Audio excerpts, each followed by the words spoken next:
What's up, everyone? It's Willette with Urbex and Coasters, and today I am at the Happy Hollow Zoo here in San Jose, and they do have a coaster credit here. This is going to be $4.20 for me.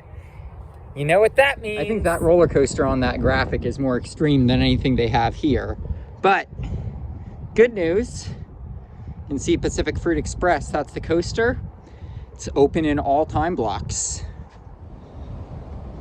And then we've got this cool bridge to cross to be able to get into the park. We're actually up pretty high over that creek. And hey, we're up pretty high. And this credit is going to be number 420 for me. Huh? I know it's a bad pun. I'm sorry. Got some redwood trees here. Always love seeing these.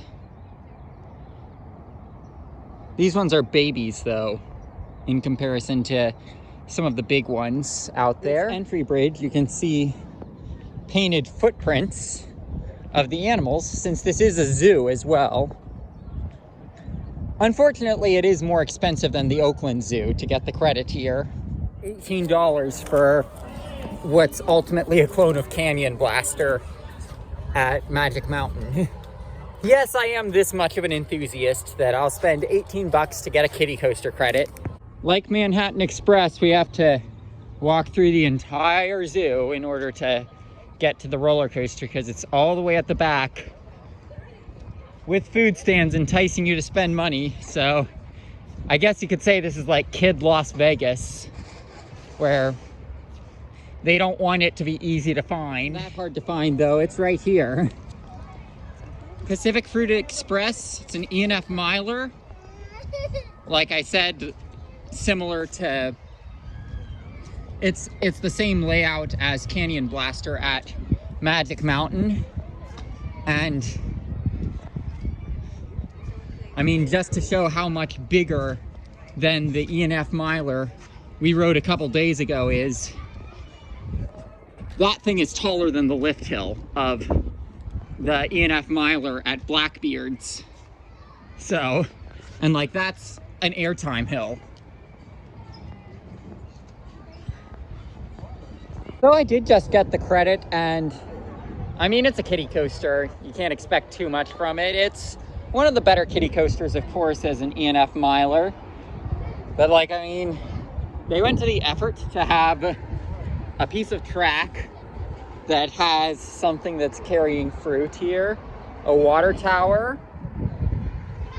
a fruit cart, a railroad crossing signal, and of course that train car back there. If you look closely, they really do have it on a rail, not on both sides, but on the side where you can see it from the queue line for the coaster. So, you know, that's pretty cool. And also, when we talk about edible plants in parks, got some peaches here. This thing is good. And you know, you can't fault the theming. I rode Pacific Fruit Express and then I had some fresh picked fruit. So, you know, you can't fault the theming at all on this thing. Since we are on the subject of roller coasters themed to food that you would get fresh farm to table sort of thing, King's Dominion. Have a local farm in your area do something like that for Twisted Timbers. Now it's not just when you're urbexing that you'll see out of season decorations, I guess.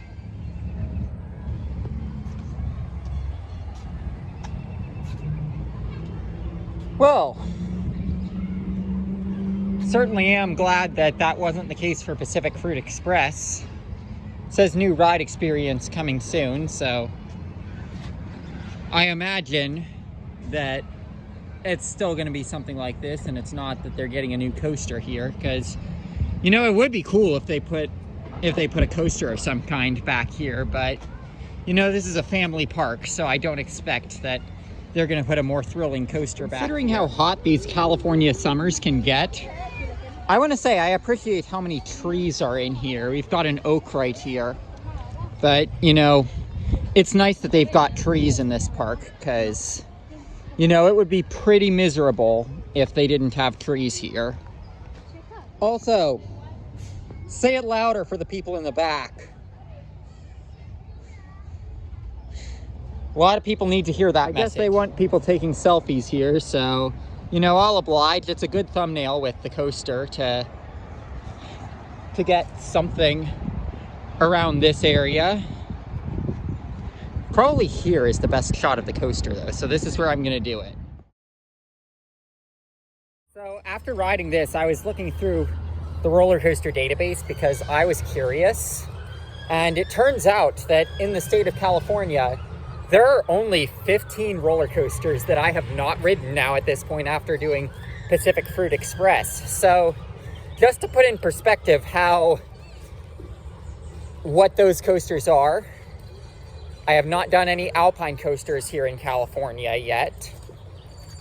I have not been to Disney or Universal yet, and that's not going to happen for a very long time. So, like, I mean, I've pretty much conquered the state, like, when you think about that. And to be clear, when I'm saying the 15, I am not including stuff like the Alan Herschel Little Dipper that we went to explore at that haunted house in San Diego. I am not including stuff like Montezuma's Revenge. I am not including stuff like Magic Flyer that has a strict you must be a kid policy. Not just you must ride with a kid, but only kids can ride. I am not including a ride like Magic Flyer in that 15. So that 15 is rides that I can theoretically get on. Not rides that are standing but not operating. Not rides that have strictly enforced you must be a kid to ride sort of thing. So, you know, that's crazy to think about, that it's that small of a number as far as coasters I have not ridden in this state. That's a huge state that's pretty overwhelming for most people to conquer. So it was just something I was thinking about. Oh, and I'm also not including the Alpine coaster in Lake Tahoe in that because, one, that coaster is actually in Nevada, and two, we're talking about the world's most expensive coaster credit to the point that isn't even worth a +1, because we're talking like $150 for a short Alpine coaster, like, and it's one ride, so it's like, it's quite a ripoff. So, like, I'm gonna put that one off for quite a while with that Lake Tahoe Alpine coaster.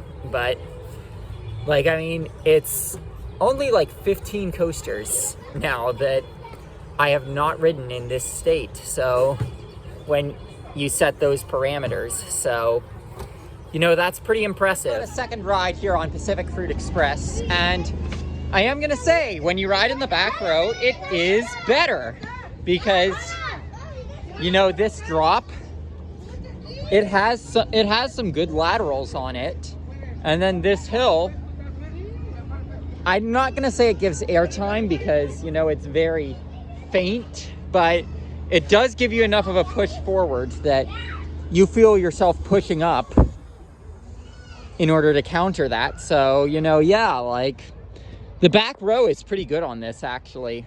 Also, got this here. Can just ring the bell. I ultimately got 2 rides on Pacific Fruit Express.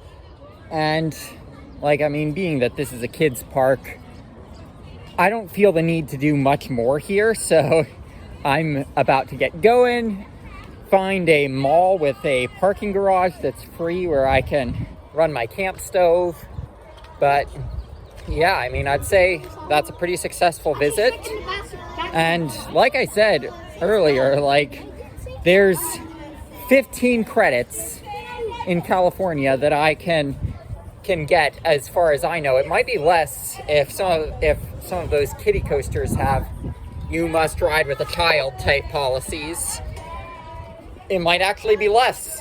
But yeah, like, I've pretty much conquered the state at this point, other than Disney and Universal. And I mean, Universal's not happening before 2026 because Hollywood Drift, and Disney, I don't know when that's happening. And Universal, there's also other considerations that go into that, like J.K. Rowling being someone who they work pretty prominently with, which is a moral thing that I have to consider if I want to go to Universal. But anyway, yeah, like, Happy Hollow, pretty good day. I mean, I'm glad there are trees here. I'd say that don't come out of your way to come here, but, you know, if you happen to be passing through the Bay Area and you happen to be in the area, yeah, pick up the credit, like, because why not? Have a real Wurlitzer. Always got to do that at carousels that use a recording or have nothing.